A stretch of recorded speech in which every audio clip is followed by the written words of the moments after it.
A partir de este momento y durante la próxima hora hablaremos de cáncer. Especialistas, pacientes, familiares se encuentran en la radio para desde su rol avanzar en la labor de promoción y prevención de esta enfermedad. En este espacio se trabaja en la búsqueda de razones para encontrar en el cáncer una opción para resignificar la vida. Comienza Vida y Cáncer, el programa radial del Instituto Nacional de Cancerología, desde Radio Red RCN 970 AM y por radiored.com.co. Presenta Carlos Álvarez. Bienvenidos.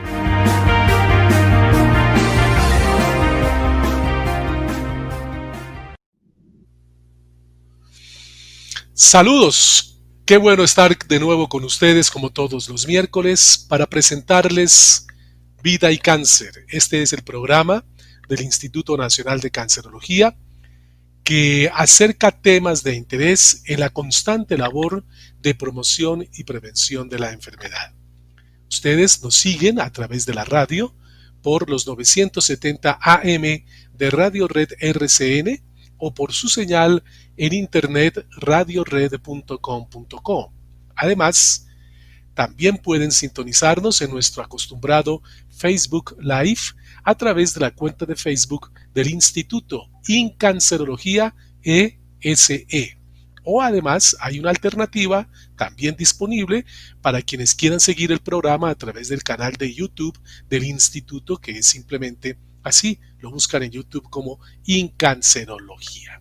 Ya estoy aquí también acompañado de Camilo Zuluaga, desde el Instituto Nacional de Cancerología, quien nos está permanentemente asesorando en la búsqueda de responder a las preguntas que hacen quienes nos siguen en estas tres plataformas sobre los temas que tratamos, o también ir haciendo un trabajo de recolección de preguntas que si de pronto no se ajustan a los temas que tratamos, pues nos sirven de insumo para programar temas próximos a desarrollar en este programa. Dicho esto, voy a contarles en titulares qué es lo que vamos a desarrollar hoy. Y les adelanto que es un programa muy interesante y con temas muy de la cercanía de todos nosotros. El primero, que pareciera el más lejano, no lo es, y es el relacionado con la investigación en cáncer.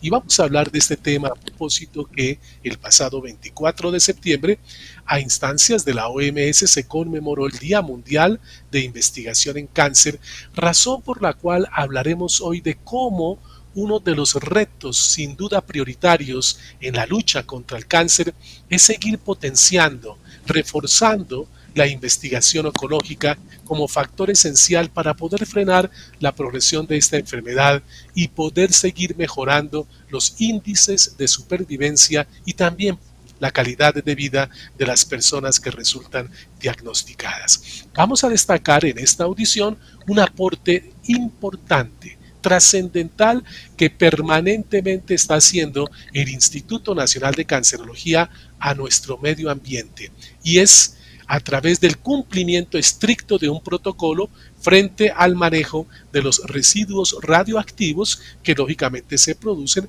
en desarrollo del trabajo en el instituto. Vamos a contarles cómo es ese aporte. Y un gran número de pacientes que son atendidos en el instituto enfrentan difíciles situaciones económicas, pero además llegan aquí a ser atendidos desde las más apartadas y remotas regiones de nuestra nación. Y es por eso que el Instituto Nacional de Cancerología apoya el hospedaje en lo posible de muchos de ellos en los albergues, y los tenemos tanto para adultos como para niños. Con una invitada especial les vamos a ampliar sobre esta información. En nuestro acostumbrado pastillero vamos a responder a una pregunta que yo creo que casi todos nos hemos hecho alguna vez cuando vamos a comprar un medicamento. Incluso se lo preguntamos al farmacéutico: ¿es ese que me está vendiendo es el genérico o es el otro? Porque el genérico tiene un valor de pronto más cercano a nuestras posibilidades económicas. Pero queda la inquietud: ¿opera de la misma manera el genérico que el no genérico? Vamos a responder a esa pregunta. Pues bien, con todo este cúmulo de temas, vamos a saludar ya a nuestra primera invitada que se encuentra ya en contacto con nosotros a través del Facebook Live, de nuestro canal de YouTube y en la radio por RCN, Radio Red 970 AM. Dedicar un día a instancias de la OMS a llamar la atención sobre la investigación en cáncer es concienciar a la sociedad, sin duda, para que impulse y otorgue reconocimiento al esfuerzo que se hace en investigación en cáncer, así como ayudar a que permanezca ese compromiso social y también de las instituciones por la investigación oncológica. Importante es subrayar además que los países crecen en relación con la propiedad intelectual que generan permanentemente con base en esa investigación. Por eso es que hoy vamos a hablar no solo de la investigación en cáncer, sino también, y el tiempo nos va a alcanzar, estoy seguro, de las guías de práctica clínica de pacientes, que finalmente son esas las que benefician a quienes están siendo atendidos en el instituto. Está ya con nosotros la doctora María Teresa Vallejo. Ella es médico especialista, integrante del Grupo de Investigación Clínica y Epidemiológica del Cáncer. Doctora María Teresa Vallejo, muy buenas tardes y bienvenida a nuestro programa. Buenas tardes, muchas gracias. Qué bueno que esté con nosotros porque el tema me gusta muchísimo, porque decía al comienzo del programa que pareciera el más lejano a nuestra comprensión, pero no. Investigar en cáncer es una urgencia permanente por las causas que señalábamos anteriormente, y por eso es que apunto a la primera pregunta que le quiero formular a precisamente eso. ¿Por qué, diría usted, para nuestros oyentes y quienes nos acompañan en el Facebook y en YouTube, es importante investigar en cáncer? Bueno, en realidad todavía seguimos en la lucha de lograr las metas sobre cómo lograr reducir la mortalidad por cáncer. Es una batalla que, si bien en algunos bloques hemos logrado tener algún tipo de impacto, por ejemplo en el cáncer de cuello uterino, que en los últimos años ha reducido la mortalidad, hay algunas patologías, por ejemplo el cáncer de próstata, que son frecuentes en todo el mundo, pero a pesar de que hemos tenido las tecnologías, a pesar de que tenemos las guías, aún no logramos reducir la mortalidad asociada. Y no solo pasa en Colombia, sino alrededor del mundo, a pesar de que se han desarrollado nuevas tecnologías, hay tratamientos, hay abordajes quirúrgicos, aún no logramos ganar esa batalla contra el cáncer de próstata. En otras condiciones, a pesar de que hay tecnologías, la mortalidad sigue siendo severa y se sabe que hay que buscar estrategias para lograr detectarlas tempranamente. Entonces, esas estrategias para mirar qué tan temprano podemos llegar a detectar el cáncer, qué tanto podemos prevenirlo, aún si en situaciones que demandan investigación. Y, por ejemplo, a la hora de mirar estrategias para detección temprana, es importante siempre desarrollar investigaciones en los contextos locales, es decir, buscar estrategias para detección temprana que funcionen para el país. Entonces, en el país siempre vamos a tener necesidades para poder generar nuestros propios estudios para lograr un adecuado control del cáncer. Ahora bien, doctora María Teresa, teniendo en claro el por qué es importante investigar en cáncer, las razones que aduce usted son perfectamente entendibles. ¿Hacia dónde apunta ese futuro? ¿Hacia dónde avisora un poco ese trabajo de investigación en cáncer en el planeta?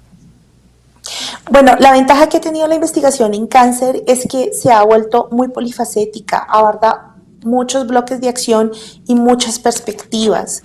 Desde la perspectiva molecular se ha encontrado tratar de buscar marcadores, moléculas, alteraciones que puedan tener las células tumorales a la hora de desarrollar, con base en esos hallazgos de esas alteraciones, desarrollar medicamentos que vayan dirigidos específicamente a esos problemas. Entonces, por ejemplo, si yo tengo una alteración de una determinada molécula, en la parte farmacológica yo buscaré desarrollar terapias que vayan dirigidas específicamente a esa molécula, que pueden garantizar que los pacientes que puedan tener un mal pronóstico con su condición puedan tener un mejor pronóstico al lograr una terapia personalizada hacia ellos. Esta línea de las terapias personalizadas o terapias target está en constante proceso, están en evaluación. Ese enlace entre la parte de biología molecular y la parte ya farmacológica se sigue trabajando, que ese es uno de los bloques, por ejemplo, más grandes en los que se está trabajando en la parte terapéutica. Sin embargo, también hay otros tipos de investigación que son importantes, que son la parte de los desenlaces que nos reportan los pacientes, porque no solo basta tener el mejor tratamiento, sino también saber qué condiciones o qué aspectos están afectando para que el paciente, por ejemplo, no tenga una adecuada adherencia a ese tratamiento, qué es lo que preferiría el paciente en su tratamiento, qué es lo que le espera de su tratamiento y si esas expectativas realmente son satisfechas con los tratamientos propuestos, saber qué necesidades tiene, porque el paciente a veces puede tener limitaciones en el acceso, los costos o los mismos mecanismos de atención en los que se presta el tratamiento pueden afectar a que el paciente no pueda tener una adecuada adherencia. E investigar sobre eso también es necesario. El cáncer, aparte de todo, no es una enfermedad que solo afecta a un paciente y a un individuo. Es un individuo que está dentro del marco de una familia, es un individuo que está en el marco de una sociedad que trabaja, y lograr también investigar sobre esos aspectos, sobre cómo impacta su condición hacia su núcleo familiar, hacia quien lo cuida, investigar sobre cuáles son las potenciales necesidades de los cuidadores que pueden tener para lograr articular un buen cuidado en casa del paciente. También es importante saberlo. Este tipo de investigación también es importante desarrollarla en ambientes locales, porque no siempre los contextos, por ejemplo, dentro del aseguramiento, que yo tenga que ir a pedir una autorización, que si el medicamento es MIPRES, no, eso solo pasa acá en Colombia. En otros escenarios puede ser diferente y, por ejemplo, no sabemos si ese tipo de situaciones podría afectar la adherencia a los tratamientos de los pacientes, porque puede ser, por ejemplo, muy dispendioso lograr las autorizaciones, y ese tipo puede ser indetectable, pero lograr también investigar sobre esas causas también va a impactar en los desenlaces de algún modo u otro. Ajá. Finalmente, todo este tipo de información se compila, se analiza y con base en eso se generan pautas a través de las guías de práctica clínica para lograr reducir que esas mejores terapias las podamos administrar, que se tengan en cuenta los valores de los pacientes y logremos formular recomendaciones para que podamos mejorar la atención.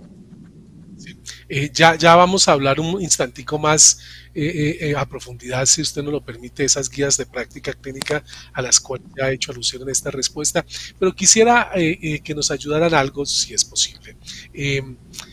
Cómo este programa se genera desde el instituto para una población en general que está siempre muy atenta y expectante de qué se está avanzando, cómo se puede ir generando mayor esperanza frente a la posibilidad de enfrentar con mayor éxito el cáncer.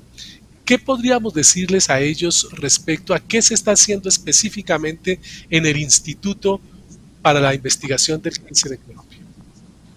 Bueno, lo primero es que nosotros hacemos investigación en cáncer, ¿sí? Entonces, tenemos un bloque de investigación en donde trabajamos en todos los frentes. Trabajamos en el frente de investigación básica, donde trabajamos toda esta parte molecular de la descripción de posibles alteraciones que pueden llevar a una mejor comprensión de la condición.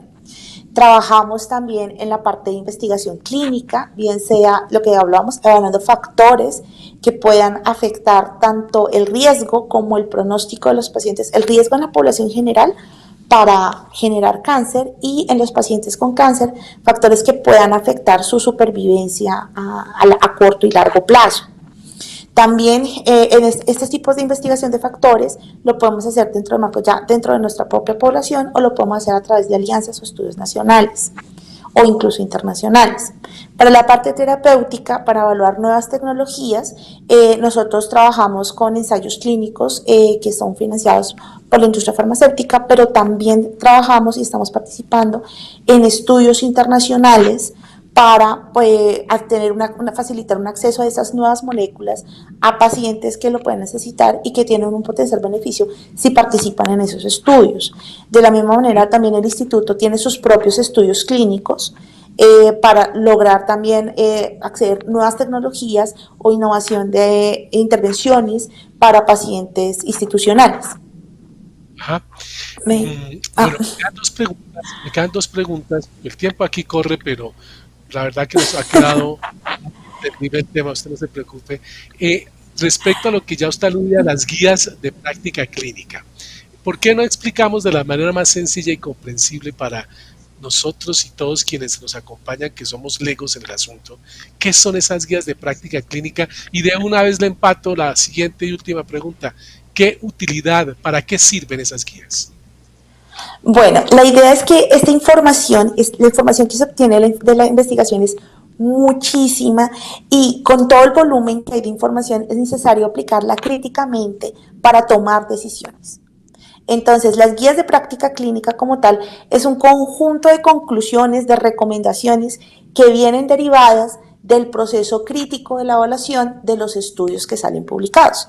Es decir, tenemos el ensayo clínico, nosotros lo revisamos, lo analizamos y con base en ese análisis lo comparamos entre los expertos clínicos de esa condición con unos métodos epidemiológicos establecidos y generamos recomendaciones sobre si realmente se debería o no usar un medicamento o cualquier otro tipo de tecnología para la atención de un cáncer específico. Entonces, la ventaja de generar estas guías y la importancia de desarrollar estas guías es que nosotros garantizamos con esta disminución de la práctica injustificada, garantizar que los pacientes logren tener en la medida de lo posible la mejor terapéutica posible para su condición. No solo basta tener el estudio clínico, sino también garantizar que ese estudio clínico tenga un impacto en los costos, que no tenga efectos adversos severos, que cause los eventos deseados que necesitamos, que sea una tecnología que sea fácil de desplegar y que los pacientes la acepten, que cumpla con los desenlaces de interés para la toma de decisiones. Esa es la ventaja de las guías de práctica clínica. Nosotros generamos a través de eso unas versiones que pueden ser, que son para el médico. Entonces, al hacer documentos de acceso público, de acceso nacional, garantizamos que en todos los niveles de atención, todos los pacientes, un médico general que esté en una región remota, cuando sospeche que un paciente tiene un determinado cáncer, sepa qué hacer, a dónde dirigirlo, y en los centros donde, por ejemplo, pues donde no estamos nosotros, o incluso también para nosotros mismos, para nuestro personal de información, tener información sobre qué debe hacerse cuando se presentan ciertas condiciones y cuando tiene una gama de medicamentos, por ejemplo, por cuáles preferir y cuáles tener en una segunda o tercera línea de tratamiento.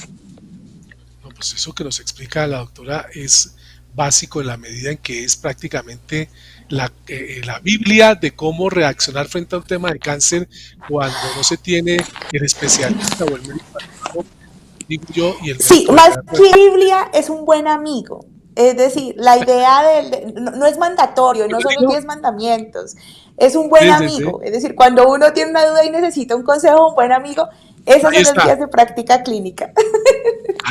A eso apuntaba un poco, sí. Pues doctora María Teresa, muchísimas gracias. Mi compañera Jimena me hace el siguiente aporte que yo sé que usted también comparte, y es que quienes quieran tener más información sobre guías y protocolos pueden ir a la página o al portal del instituto www.cancer.gov.co y ahí hacen clic en guías y protocolos y ahí encuentran más información, ¿verdad, doctora? Sí, en ese enlace van a estar unos documentos que se llaman las guías para pacientes. En esas Ok. guías para pacientes brindamos información sobre información para que todos los pacientes puedan leer y entender mejor en términos sencillos sobre su enfermedad y sobre cómo son las intervenciones que se le administran, qué puede esperar cuando recibe, por ejemplo, una radioterapia, cómo se debe preparar y pues cómo debe tener otros cuidados adicionales de acuerdo a lo que aplique. Entonces, esa información es súper importante para que los pacientes la puedan utilizar y consultar. Van a consultar, claro que sí. Pues doctora María Teresa Vallejo, médico especialista, integrante del Grupo de Investigación Clínica y Epidemiológica del Cáncer, gracias por compartir esta Bueno, información aquí en el programa, muy amable. Cuídense y nos encontraremos en una próxima oportunidad. bueno, feliz día. Hasta luego. Feliz día. Nosotros hacemos una rápida pausa para un mensaje importante al que le sugerimos mucha atención y ya estamos con nuestro siguiente invitado. El Instituto Nacional de Cancerología ya abrió de nuevo el servicio de citas presenciales para todos sus pacientes. Si tiene programada una cita o control, no tenga temor, asista presencialmente. El Instituto Nacional de Cancerología le brinda toda la seguridad. Si continúa con el esquema de consulta desde casa, no olvide programar su cita llamando a los teléfonos 018-414-414 o 484-6050. Y recuerde que el Banco de Sangre del INC está siempre disponible para recibir su donación de sangre en la carrera novena número 0073, edificio E, tercer piso, de lunes a viernes de 7 de la mañana a 3 de la tarde y los sábados de 7 de la mañana a 4 de la tarde. En este mismo lugar usted podrá realizar también la donación de plaquetas. Instituto Nacional de Cancerología, por el control del cáncer.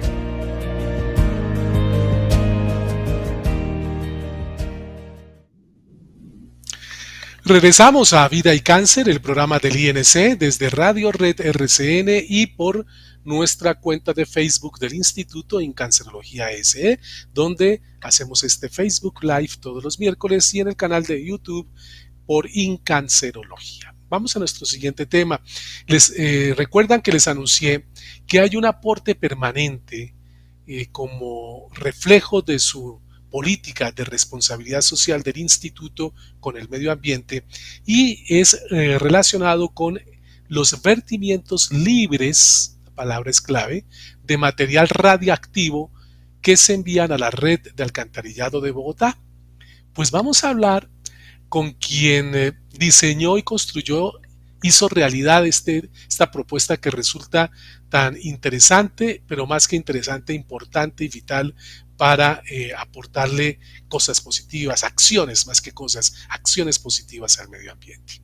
Ella es Natalie Barbosa Parada, es física, médica, oficial de protección de radiología, quien está con nosotros. Doctora Natalie, bienvenida, gracias por compartir el programa y aceptar este diálogo que sé que va a ser interesante porque todo lo que se hace en favor del medio ambiente debe tener suficiente difusión y ese es nuestro compromiso en el día de hoy. Muy buenas tardes, gracias por la invitación y es un placer para mí estar aquí y hablarles del trabajo que hemos hecho desde el instituto. Claro que sí. Pues yo quisiera que compartiera y socializara con nuestra audiencia cómo fue que surgió esta iniciativa de responsabilidad social y ambiental relacionada con el tema de los vertimientos de material radiactivo que producto de su labor se producen en el instituto, doctora Natalie. Perfecto, pues realmente tenemos una motivación normativa y es que la regulación en el país ha ido cambiando y cada vez cobija más aspectos regulatorios de la manipulación del material radioactivo. Sin embargo, el instituto, como uno de sus ejes es la investigación, decidió llevar a cabo un estudio de impacto ambiental de estos residuos radioactivos para tomar decisiones basadas en datos y en evidencias científicas, porque en una revisión inicial que hicimos del tema, las publicaciones a nivel nacional son nulas, a nivel regional son pocas y a nivel mundial incluso siguen siendo pocas.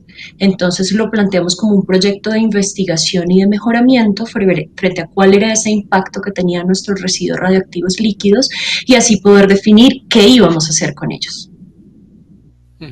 ¿Y en qué áreas específicas es que se producen estos residuos o radiactivos que se convirtieron en motivo de trabajo para esta iniciativa?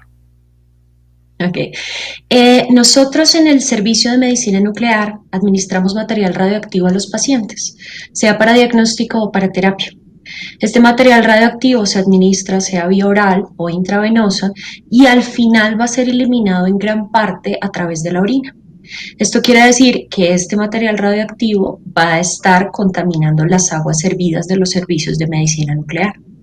Entonces, venimos con aguas que van a estar contaminadas desde el área de hospitalización, que son las terapias metabólicas que hacemos dentro del instituto, y también en el servicio de medicina nuclear en los estudios diagnósticos, sean de tomografía por emisión de positrones o estudios convencionales de medicina nuclear. Entonces ahí es donde los estamos generando principalmente. Son residuos radioactivos, pero también son sanitarios. Sí, tanto radioactivos como sanitarios.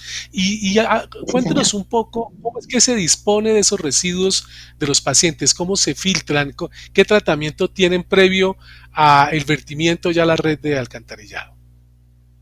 Ok, nosotros desde el año 2012, el Instituto Nacional de Cancerología cuenta con una planta de tratamiento de aguas residuales. Esta planta de tratamiento de aguas residuales lo que busca es sanear las aguas sanitarias para que al final tengan unos parámetros físico-químicos aceptables para no impactar ambientalmente todas las aguas pues, que se están sirviendo del instituto. Entonces, lo que nosotros hacemos es aprovechar este tratamiento que ya nos presentan esta planta de residuos biológicos, pero adicionalmente instalamos una planta de tratamientos antes. Y esta planta de tratamiento que instalamos antes lo que hace es retener esta orina radioactiva, la retiene, esperamos a que decaiga, que es un proceso físico que sufre el material radioactivo por su naturaleza. Él se va inactivando con el tiempo y esperamos el tiempo suficiente que sea necesario para poder garantizar que esa agua que estamos virtiendo ya ha cumplido ese periodo establecido y por lo tanto pues puede ser vertida. No lo vertimos directamente al alcantarillado, sino que lo vertemos a la planta de tratamiento de aguas residuales que les decía, hace el tratamiento biológico. Entonces estamos haciendo un doble tratamiento, el tratamiento de retención y decaimiento radioactivo seguido por un tratamiento biológico a través de bacterias y bioreactores y finalmente si hacemos el vertimiento a la red de alcantarillado. Por lo tal tenemos un doble proceso, el biológico y el radioactivo. Claro, yo creo que ahí es donde está un poco la parte vital del proyecto y es que esos residuos no se vierten directamente a la red de acueductos, sino que va a esa planta que en buena hora y en todo el desarrollo de esta iniciativa el instituto ha construido y que permite hacer esa filtración y tratamiento previo a esos residuos. Una cosa, doctora Natalie, se han hecho mediciones, se ha hecho un poco el seguimiento del monitoreo de cuánto de eso cuánto lo que se arroja, que es mucho, está realmente siendo tratado, significando no impactar negativamente pues la red de aguas que pues surcan por las tuberías del acueducto. Claro que sí. Como le mencionaba, esto hace parte de un proyecto de investigación frente al impacto. Eso implica que nosotros arrancamos con medidas sobre cuánto realmente estamos virtiendo y qué tipo de cosas son las que estamos virtiendo. Cuando usted menciona que es mucho el vertimiento, tiene muchísima razón, porque nosotros más o menos en un día podemos estar virtiendo algo así como 40 metros cúbicos de aguas servidas. O sea, realmente somos una institución muy grande y que realiza un vertimiento significativo a la red de alcantarillado. Entonces empezamos con estas mediciones desde el inicio del proyecto, hicimos mediciones dentro del instituto, hicimos mediciones a la salida del instituto e incluso llegamos a hacer mediciones hasta el río Fucha, que es el primer punto donde hacemos un vertimiento directo y donde esas aguas salen de las tuberías que van bajo tierra y que podíamos hacer mediciones. Entonces hemos hecho toda esa trazabilidad, hacemos la implementación del sistema que en este momento lleva ya un año desde que iniciamos el proceso de instalación y posterior a esta implementación pues repetimos ese proceso de medición. En ese proceso de medición pues vamos a encontrar unas aguas limpias que cumplen con los parámetros físicos, químicos y radiológicos para tener un vertimiento seguro y que dan cumplimiento a las normas que nos impone el Ministerio de Ambiente y el Ministerio de Minas y Energía frente al contenido radioactivo de este contaminante. Entonces sí hemos hecho mediciones, las hemos hecho desde el inicio, las hicimos durante la implementación, las tenemos ahora al final y podemos constatar que nuestra eficiencia de todo el sistema es más alta incluso que el 98%, es decir, que del 100% que generamos, el 98% o más está siendo tratado de forma correcta dentro del instituto y esto nos da muchísima tranquilidad porque sabemos que este impacto ha sido reducido significativamente desde que se implementó el sistema. Qué bueno. Doctora Natalie, permítame para cerrar lo siguiente. Por aquí tengo el aporte de Camilo Zuluaga, que nos está haciendo el seguimiento de quienes nos acompañan en Facebook Live, en el canal de YouTube. Ya saludo a muchos de ellos, pero me centro en Tirso Pacheco, que dice excelente aporte al cuidado medioambiental. Dice que evidentemente es algo positivo que el instituto ha hecho. Y otra persona me está formulando esta pregunta, quiere que formulemos esta pregunta a la doctora Natalie. Si al lugar de la pregunta, perfecto, si no, nos queda dentro del aporte de los oyentes o quienes nos siguen en el Facebook Live o en YouTube para desarrollar en próximas emisiones, pero es que me dice Claro alguien sí. que le genera la inquietud, destacando también lo que se está haciendo con todos estos elementos que se producen en el instituto, que qué pasa con aquellos, porque como aquí hemos hablado de los programas de atención domiciliaria, que qué pasa con aquellos pacientes que eliminan esos materiales pero que son atendidos en su casa. Ok, es una pregunta al lugar. Realmente es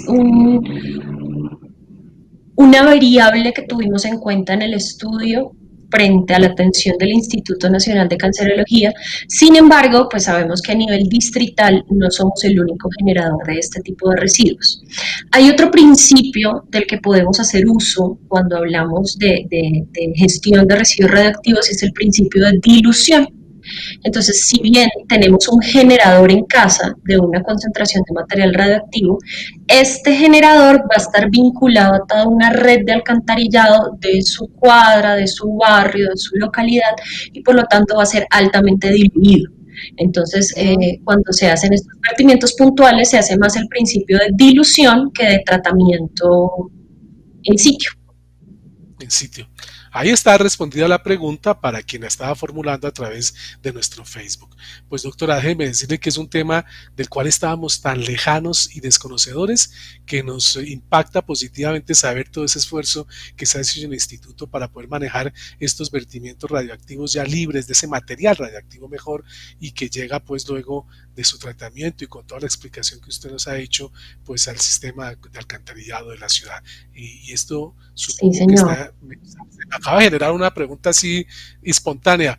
¿Desde cuándo está funcionando la planta? ¿Tenemos información de cuándo empezó a funcionar todo esto ya con ese protocolo tan interesante que usted ha compartido? Claro que sí. Lo que le mencionaba inicialmente, la planta de tratamiento de aguas residuales se instaló en el año 2012 y desde ahí empezamos a hacer esta gestión de los residuos hospitalarios, y la planta adicional de los residuos radioactivos la iniciamos el año pasado hacia el mes de septiembre, es decir, que estamos por nuestro primer cumpleaños. También respecto a lo que me mencionaba, me parece muy importante recalcar que el instituto hace este aporte frente a los programas de responsabilidad social. Nos hacemos responsables de la seguridad del paciente desde que está en la puerta del instituto, ingresa, lo atendemos, pero incluso cuando el paciente ya se ha ido, nos estamos haciendo responsables de todos estos residuos que quedan por la atención. Entonces es bien importante saber que el instituto tiene estos programas de responsabilidad social que abarcan incluso después de que ha sido atendido el paciente. Pues bien, ella es la doctora Natalie Barbosa Parada, es física médica, oficial de protección radiología, y nos ha traído esta buena nueva en cuanto a la planta, pero no tan nueva en cuanto al tratamiento que ya data de más años anteriores. Doctora, qué gusto encontrarla en el programa, cuídese y nos encontraremos en una próxima oportunidad. Muy amable. Muchas gracias por la invitación, que tengan buena tarde. Igualmente, hacemos una nueva pausa en el programa, pero como ustedes pueden sospechar, aún tenemos más temas de interés para compartir a través del Facebook Live, de nuestro canal de YouTube y aquí en la radio en RCN Radio Red 970 AM. Ya volvemos. ¿Para qué sirven las plaquetas? Para detener hemorragias y son fundamentales para la coagulación. Requisitos para donar: tener entre 18 y 65 años de edad, no estar en estado de embarazo, pesar más de 50 kilos, asistir bien desayunado, no haber presentado hepatitis ni enfermedades infecciosas, no haber trasnochado o consumido bebidas alcohólicas, no estar dentro del grupo de personas de alto riesgo como trabajadoras sexuales, adictos a las drogas, promiscuos sexuales y alcohólicos, no haber consumido medicamentos AINES, antiinflamatorios no esteroideos, como aspirina o ibuprofeno, 5 días antes del procedimiento. El procedimiento se realiza con la técnica de aféresis, que consiste en realizar una punción al donante, igual que la de la donación de sangre, y conectar a una máquina separadora de células. Glóbulos rojos, glóbulos blancos y plaquetas mediante un equipo de recolección desechable y estéril. Al llegar al separador celular se procesa y se seleccionan las plaquetas. El resto de la sangre es devuelta al donante. Para ser apto para donación, se debe tener un recuento previo de plaquetas por encima de 200.000 por milímetro cúbico. ¿Con qué frecuencia se puede donar? Cada mes. Duración del procedimiento: alrededor de 2 horas. Instituto Nacional de Cancerología, por el control del cáncer. Retornamos a Vida y Cáncer, el programa del INC, y aquí estamos listos a saludar a nuestra siguiente invitada. Como les decía al comienzo del programa, y es bueno que muchos lo sepan, el instituto tiene una constante, y es estar pensando cómo resulta permanentemente asertivo en todos aquellos planes y proyectos que beneficien a sus pacientes. Pacientes que muchos de ellos proceden de diferentes zonas del país. Si bien hay pacientes de Bogotá, un gran porcentaje de los pacientes oncológicos en el INC vienen de otras zonas muchas veces apartadas, lejanas, y que consideran y encuentran en el INC el instituto referente para ponerse en manos de los especialistas y luchar contra la enfermedad, pues lógicamente de la mano con sus médicos tratantes. Y a esas personas que llegan desde allá se les une otra condición, y es que lastimosamente muchas son de condiciones económicas difíciles. Son personas que no tienen cómo pagar de pronto un hospedaje en Bogotá mientras están haciendo su tratamiento. Por eso el instituto, de tiempo atrás, creó los albergues, que son sitios específicos donde puede estar el paciente durante el tiempo que dura su tratamiento, cercano un poco a la sede física del instituto. Y hay para adultos y también para niños. Pues vamos a hablar de esos albergues con Mireya Montañez. Ella es precisamente trabajadora social del Instituto Nacional de Cancerología, con una especialización en intervención y gerencia social, y quien además está cursando una maestría en dirección y gestión de proyectos. Pues Mireya, un gusto tenerla aquí con nosotros. Bienvenida, buenas tardes. Buenas tardes, Carlos, ¿cómo estás? Gracias por la invitación. Ahora que la veo, pues es una cara conocida, que la encuentro cuando tenemos esas visitas semanales al instituto, pues muy seguido. Ahora nos toca con esta virtualidad por razones obvias, lejanos y a través de estos medios, pero qué bueno tenerla a Mireya aquí con nosotros y reencontrarnos, ya sea pues a través de esta estrategia virtual. Y qué bueno que esté con su maestría. ¿Cómo va la maestría? ¿Bien? Muy bien, gracias a Dios, va muy bien. Qué bueno. Quiero que le cuente a los oyentes en la radio, a quienes están en el Facebook y en el canal de YouTube, cuántos albergues para las personas, como narraba yo, que vienen de otras zonas del país, muy humildes económicamente hablando y que necesitan de ese apoyo, tiene el instituto aquí en Bogotá disponibles. Claro que sí. En este momento te puedo contar que el Instituto Nacional de Cancerología cuenta con 4 albergues distribuidos de la siguiente manera. El Luisito, que es para niños acompañados por su figura materna. Está el de la lucha contra el cáncer, que es solo para mujeres. El Jesús Misericordioso, que es para los hombres. Y Omnicer, que es para niños también acompañados por su papá o mamá. Muy bien. Esa es otra característica, que claro, muchos vienen, pero pues necesitan de la compañía de alguien, y entonces se consideró y se contempló también esto, sin exceder, pero sin desconocer la necesidad de un acompañante, por lo menos. ¿Quiénes pueden específicamente, Mireya, acceder al servicio de los albergues del INC? Bueno, Carlos, como tú lo decías, nosotros contamos con muchos pacientes que vienen de fuera de Bogotá, entonces llegan a la consulta, pasan por la trabajadora social donde ella les hace una entrevista y una valoración o un diagnóstico y de acuerdo a sus necesidades, por recursos económicos o bien porque su EPS no les ha autorizado el hospedaje en Bogotá, entonces la trabajadora social interviene para autorizar el hospedaje en estos albergues. ¿Qué servicios en esos albergues se prestan para quienes finalmente son autorizados a utilizarlos de acuerdo ya a las características que usted señalaba, Mireya? Bueno, contamos con un buen servicio, una excelente atención en estos albergues, se les brinda la alimentación, una alimentación que es vigilada y controlada, se audita desde Trabajo Social y desde Secretaría de Salud. Todas las alimentaciones del día, desayuno, almuerzo, comida, tienen todos los beneficios y el hospedaje. Alimentación y hospedaje.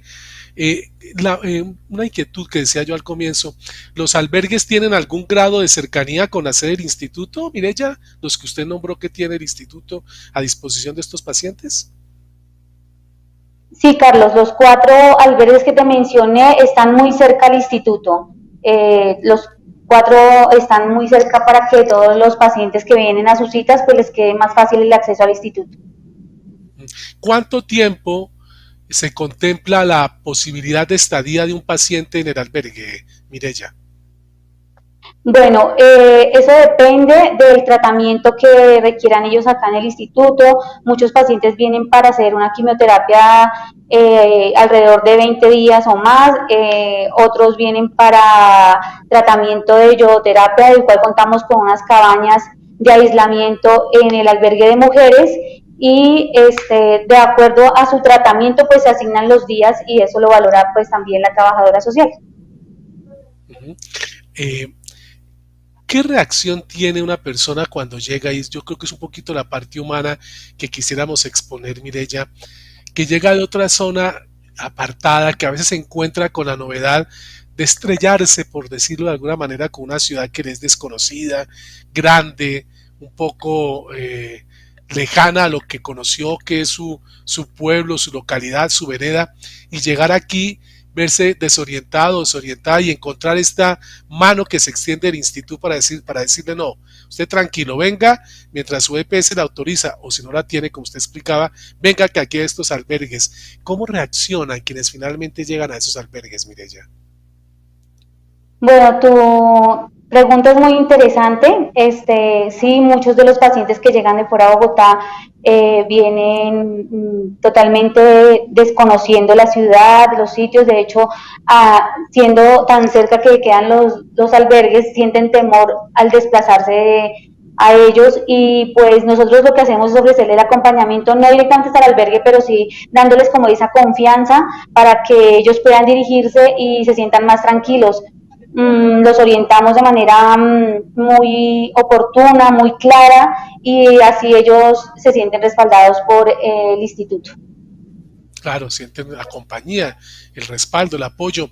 Finalmente, Mireya, a título informativo, suponemos que los albergues, y esto es de una pregunta que alguien está haciendo, pero la traduzco un poco para darle contexto a la entrevista, son albergues que están permanentemente 100% ocupados, supone uno.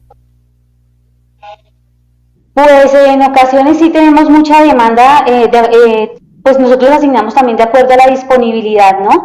En ocasiones hay mucha demanda de pacientes, pero pues en lo posible como los tratamientos son rotativos, pues digamos que no ha habido casos que se les haya negado. Lo ideal de todo esto es que las EPS autoricen porque tenemos muchos pacientes de fuera de Bogotá, incluso también tenemos pacientes de Bogotá como los de yodoterapia que requieren aislamiento, requieren unos 7 días aproximadamente de aislamiento, entonces tenemos pacientes incluso de Bogotá, pero aún así podemos asignarle estos espacios.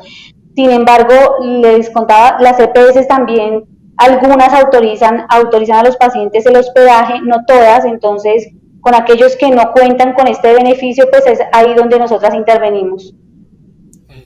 Para finalizar, Mireya, agradeciéndole muchísimo, ¿se ha visto en algo alterado el proceso con los albergues, etcétera, ahora con esto de la pandemia, el coronavirus, etcétera? ¿O esto aquí de pronto no ha impactado tanto en el funcionamiento de los albergues? Bueno, Carlos, al principio de la emergencia no hubo mucha demanda de pacientes, pues por lo que las fronteras estaban cerradas, los pacientes estaban en cuarentena y no podían viajar, entonces hubo poca demanda. Ahorita en este momento que está la nueva normalidad, sí tenemos pacientes, los albergues están en constante comunicación con nosotras, tenemos comunicación y contamos con todos los protocolos de bioseguridad, con control de la Secretaría de Salud, para que pues los pacientes tengan tranquilidad de estar hospedados en este lugar. Pues ella es Mireya Montañez, nuestra trabajadora social del INC con especialización en intervención y gerencia social, que está haciendo su maestría en dirección y gestión de proyecto y quien pues posee toda esta información que nos ha trasladado respecto a los albergues con los que cuenta el INC para pacientes, sobre todo de quienes por obvias razones vienen de otras zonas del país. Como ya lo decía ella en el transcurso de la entrevista, está demorada la autorización de la EPS para autorizar el hospedaje, tiene su tratamiento ya inminente, tienen que quedarse en algún lugar, no cuentan con recursos, ahí tienen esa alternativa. Y los hay para adultos, para mujeres y para niños. Pues Mireya, gracias por estar con nosotros, un abrazo, cuídese muchísimo y nos encontramos en otra oportunidad. A usted gracias por la invitación, Carlos. Y a todos un saludo, muchas gracias. Igualmente, Mireya, muy amable. Mensaje y vamos ya con nuestro pastillero en un instante aquí en Vida y Cáncer, el programa del Instituto Nacional de Cancerología. Telemedicina con Microsoft Teams desde tu computador. 1. Ingrese a su correo electrónico y busque la invitación. 2. Haga clic en unirse a la reunión de Microsoft Teams. Ok. 3. Haga clic en continuar con este explorador.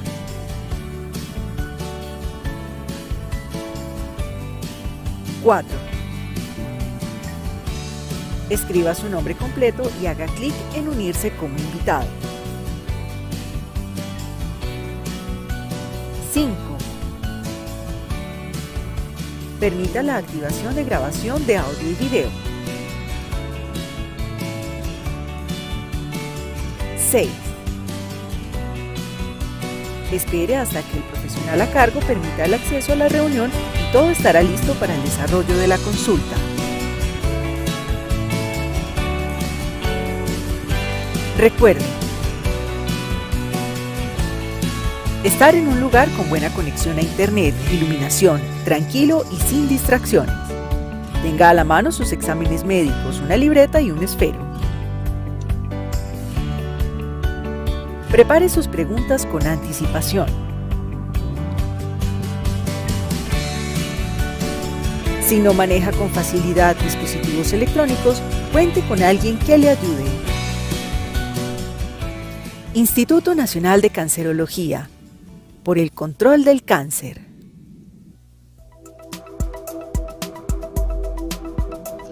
Bien, ya estamos entrando en el territorio habitual de nuestra sección de El Pastillero, aquí en el programa del Instituto Nacional de Cancerología.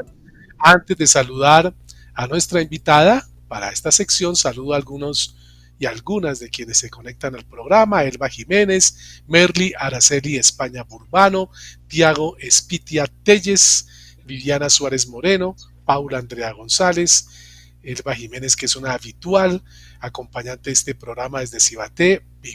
Elba, saludos y pase la voz para que sean muchos más quienes se estén conectando a este programa que transmitimos cada miércoles a las 12 del día. Quizás ustedes hayan escuchado que los medicamentos genéricos no surten el mismo efecto que los que podríamos llamarlos como originales, y que por eso es mejor comprar el original que el genérico. Aquí el problema es la diferencia de precios abismal que hay entre uno y otro. entre el de marca, para decirlo de alguna manera, y el genérico. Por eso es el tema de nuestro pastillero, y para aclarar estas dudas tenemos a nuestra química farmacéutica del INC, Tatiana Rodríguez, con nosotros. Hola Tatiana, bienvenida al programa, muy buenas tardes.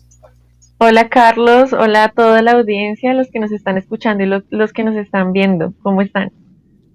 Muy bien, y gracias por estar aquí con nosotros. ¿Por qué se llaman genéricos a los que llamamos así, Tatiana, para diferenciarlos de los que son de marca? Bueno, un medicamento genérico es aquel medicamento que sale después de que la patente del medicamento innovador ha vencido. Entonces, el medicamento genérico contiene el mismo principio activo, es decir, el mismo fármaco, pero los excipientes o sustancias auxiliares de ese medicamento van a cambiar. También la forma en cómo se produce, pero básicamente es el mismo medicamento que el innovador, pues porque contiene el mismo fármaco. Lo que contiene el fármaco, el principio de lo que se va a tomar la persona. Ahora, supone uno que tendría el mismo efecto, pero no huelga la pregunta para aclarar inquietudes y de pronto temores de algunos cuando compran medicamentos genéricos. ¿Tiene el mismo efecto este medicamento que el original? Bueno, sí. Hay que tener en cuenta que existen unos grupos de medicamentos en los que sí debemos tener cuidado con los cambios de marca, pero es porque son de estrecho margen terapéutico. Por ejemplo, la warfarina, ¿sí? Que es un anticoagulante. Entonces resulta que ellos funcionan en unos rangos muy pequeños, y si nosotros cambiamos algo chiquito puede causar o que el medicamento no haga efecto o que se vaya la toxicidad, por ejemplo. También están por ahí los anticonvulsivantes y otros grupos de medicamentos. Pero cuando hablamos de otros medicamentos que no tienen estas condiciones de estrecho margen terapéutico, en realidad la diferencia entre una marca y otra no va a ser mucha. ¿Sí? Digamos que puede ser, digamos, el tiempo en que hace el efecto, puede que uno nos haga efecto a los 10 minutos, el otro a los 20 minutos, pero vamos a conseguir el mismo efecto y no debe haber una diferencia clínica relevante. Pero digo, sobre esa precisión que hace Tatiana, esos que sí por pequeñito que se cambie el principio o sus por llamar de alguna manera ingredientes, no tengo un término distinto, ustedes son los que saben, y que sí puede causar un efecto contrario, eso se le aclara previamente al paciente para que cuando los vaya a comprar acuda a los de marca y no a los genéricos por tener esas características, Tatiana. Bueno, es importante, el término que Carlos estaba buscando es excipiente, listo, son sustancias auxiliares que nos permiten que la tabletica se vea más grande, la cápsula también, que nosotros lo podamos ingerir, listo, o por ejemplo en los jarabes, entonces el jarabe viene como en una solución de azuquitar para que sepa rico, para que los niños se lo puedan tomar, para que las moléculas del medicamento puedan estar ahí. Pero entonces, digamos, hagamos el tipo, por ejemplo, de un acetaminofén. No va a haber diferencia entre un acetaminofén de X marca y la otra, ¿sí? Puede, por ejemplo, estas sustancias excipientes, un medicamento contener lactosa y el otro no. Y para las personas, por ejemplo, que sufren de intolerancia a la lactosa, esto sí llegaría a ser importante.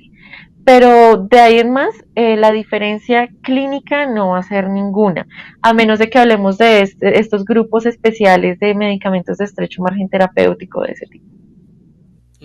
Finalmente, Tatiana, ¿por qué en la cotidianidad, en la tradición oral, en lo que pasa de información de boca en boca, se creó el mito, y si no es mito, por favor desmóntelo, Tatiana, de que los genéricos no sirven tanto como los otros? Bueno, tenemos un problema, yo creo que es en cuanto a cómo se ve la salud, ¿verdad? Porque la salud se ve como un mercado y resulta que pues la salud no debería ser vista como un mercado, y por lo tanto entonces a veces se tiene la creencia que entre más costoso mejor, pero hay que tener en cuenta algo. Existe el medicamento innovador, el medicamento de marca y el medicamento sin marca. ¿sí? Entonces, el innovador es ese medicamento que tuvo todos sus estudios de investigación, el de la empresa que descubrió la molécula, y entonces tuvo que hacer todo esto que hemos visto con lo del COVID, por ejemplo, de las vacunas, que yo sé que la gente ha escuchado los términos ahora muy recientemente de estudio fase 1, estudio fase 2, estudio fase 3, todo este desarrollo, toda la adecuación del medicamento para que nosotros lo podamos utilizar, tiene un costo, además del costo en la innovación del medicamento. Entonces, digamos que estos medicamentos que son como los innovadores, por eso se llaman así, porque es una molécula nueva o que trae un beneficio diferente al que ya conocíamos, etcétera, etcétera, etcétera, van a tener un costo elevado y van a tener algo que se llama una patente. Esa patente, pues, depende del país donde hablemos, tiene más o menos una duración de 20 años, pero digamos que eso empieza desde antes de que se lance al comercio, y por eso en la vida práctica parece ser menos. Entonces, esos medicamentos son el innovador, son el primero que salió. Ya luego, cuando se vence esa patente, entonces salen estos genéricos, y de los genéricos tenemos dos tipos, un genérico de marca y otro genérico sin marca. Entonces, los genéricos de marca muchas veces, pues, digamos que la población se puede confundir un poco en si es el innovador o no, y esta marca puede darle cierto tipo de estatus, y por esa marca también, porque pues tienen que hacerle todo un diseño y una publicidad, aumenta el precio del medicamento. Pero no estamos hablando del innovador, sino del medicamento genérico de marca. Ya luego tenemos los medicamentos que vienen con la denominación común internacional. Esto significa que tenemos medicamentos con el nombre, digamos, entre comillas, científico, porque no es el nombre desglosado químico, pero sí es un nombre que se le da a nivel mundial para poder reconocer la molécula. Por ejemplo, acetaminofén y paracetamol son lo mismo, y a nivel mundial todo el mundo reconoce acetaminofén y paracetamol por su nombre de denominación común internacional. Ahora, es importante que la población sepa esto, porque en medicamentos no aplica entre más caro mejor, y por eso es como importante saber diferenciar entre el genérico de marca, el innovador y el genérico sin marca. Pues mire usted que esto sí que ha sido motivo de aprendizaje y de interés para muchos que nos están escribiendo, porque no teníamos muy clara esa información, y en buena hora Tatiana nos ha venido a clarificar. Ella es Tatiana Rodríguez, integrante del equipo de químicos farmacéuticos del INC, acompañándonos en nuestra sección del pastillero hoy. Tatiana, gracias por estar aquí, y ya estamos esperando el volverla a encontrarla en otro programa en un futuro próximo. Gracias. Muchísimas gracias, Carlos, y muchísimas gracias a toda la audiencia. Espero haya quedado claro. Igual ya saben que se pueden comunicar con el servicio para despejar todas las dudas que tengan. Así es. Bueno, de verdad que interesante este tema. Después en las cuentas de Twitter del Instituto van a encontrar segmentos de estas entrevistas para hacerlas todavía mucho más masivas entre la gente que quiere esa información. Rápidamente, porque el tiempo se me acabó. 5 de octubre, webinar sobre detección de cáncer de mama con la doctora Sandra Díaz. Espacio dirigido a ginecólogos, médicos familiares, médicos generales, enfermeras jefes, el próximo día 5 de octubre. Y recuerden, nuestra convocatoria a la donación de sangre de lunes a viernes, ahí tienen dirección y horarios para la radio rápidamente. Carrera Novena 0073, lunes a viernes 7 a 3, sábados de 9 a 5 para donación de sangre, o también pedir que vayan a recolectar su sangre en su edificio o conjunto residencial en los teléfonos 315-311-9012, 311-214-0007. Me quedé lastimosamente con nombres de muchos que están en el programa, pero los guardo para la próxima semana porque el tiempo se nos terminó. Cita nuevamente, acéptenla, miércoles próximo, Dios mediante, 12 del día. Buenas tardes. Aquí finaliza Vida y Cáncer, el programa radial del Instituto Nacional de Cancerología desde Radio Red RCN 970 AM y por radiored.com.co. Especialistas, pacientes, familiares se encuentran en la radio para, desde su rol, avanzar en la labor de promoción y prevención de esta enfermedad. En este espacio se trabaja en la búsqueda de razones para encontrar en el cáncer una opción para resignificar la vida. Los esperamos el próximo miércoles.